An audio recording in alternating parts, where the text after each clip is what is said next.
Polipede works here. So, we just got the big power unveiling of Amble Greenbull in Chapter 1053 of One Piece. I come to you today to further explain why I think he is a Logia and not a Paramecia. The reason for that is, and this, to Oda's credit, has remained fairly consistent over the 2+ decades that the series has been going on for. A Paramecia is, I would call it a Swiss Army knife in terms of an ability. What I mean by that is, when it comes right down to it, they have one ability that can do a variety of different things. The biggest poster boy of this, I would say, would be Law. Law has electrical regeneration, radiation generation, teleportation, barrier creation, soul removal and soul swapping, bloodless amputation, and anatomical manipulation. But that is all done under the dome that is Room. None of this can be done without the move or ability Room. Therefore, all those powers are dependent on this one main power to work. Therefore, they are subsidiaries of that ability. They aren't in themselves their own separate abilities from Room, because they all depend on Room to work. Another one would be, say, Perona. Perona, as the hollow fruit, correct? She can generate ghosts, and those ghosts make people depressed. Those ghosts can also create shockwaves, and she herself can astral project and become a ghost. But this is all ghost related. The only odd one in the bunch is the shockwave creation, but then again, a ghost is the one creating the shockwave. Therefore, it still falls under the jurisdiction of ghost, if that makes sense.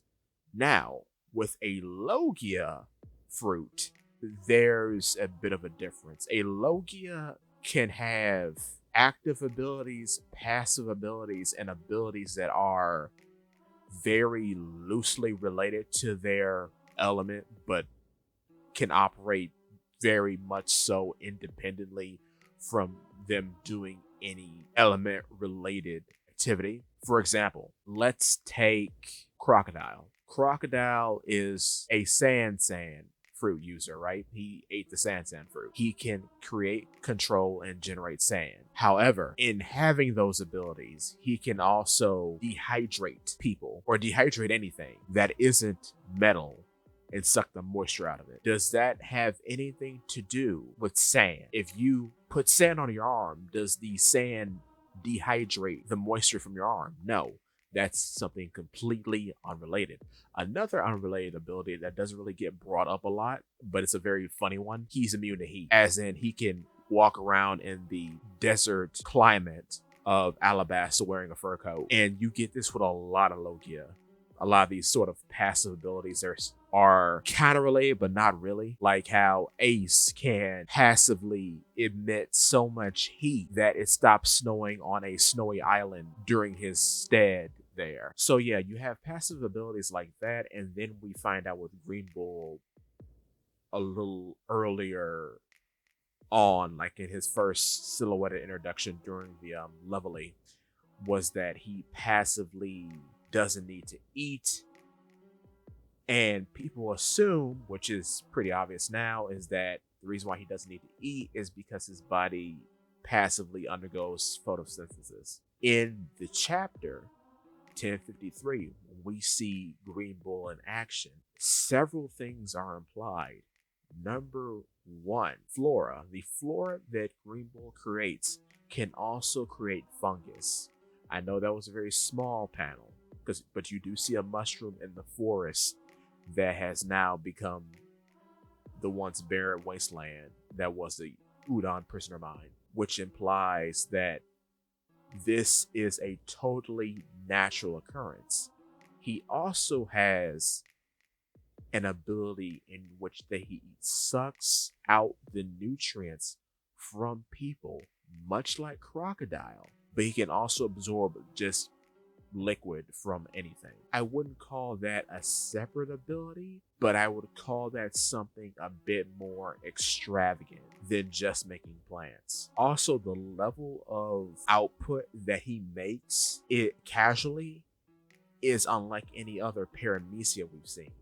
Paramecia, the only time a paramecia has had a vast amount of output is when they're awake. There have been times, say like with Strucin, where you have a big change happen, but it just happens like in short bursts.